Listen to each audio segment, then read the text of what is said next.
This season, Rookie of the Year is as tight as the MVP race. Highlights or winning? One small detail decides everything. Final NBA Rookie Power Rankings are out at dalawang pangalan ang nangunguna sa usapan. Cooper Flag versus Con Nupel. Si Flag, ito ang reason bakit siya ang laging nasa top conversation. Pero, hindi lang numbers ang laban niya.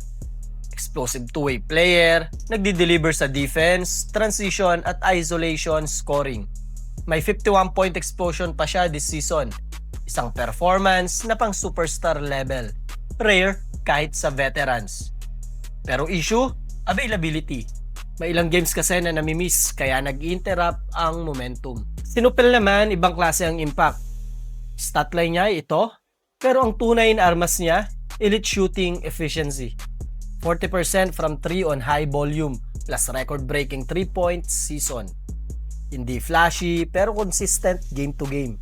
Siya yung player na nagdadala ng spacing, floor gravity at winning possessions. Mas importante, ang team niya nag-improve ng wins compared last season. That matters sa voters. Dito nagkakatalo ang laban.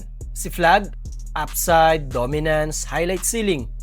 Si Nupel naman, efficiency, consistency, winning impact. Pareho silang elite pero magkaibang paraan ng dominance. At ngayon, official na sa latest ladder. Nupel takes the top spot. Flag right behind is still very much in the race. At si BJ Edgecomb steady at number 3. Same draft class, same superstar potential. Pero sa dulo, numbers don't lie. Context matters more. Rookie of the Year, kasing dikit ng MVP race hanggang huling laro.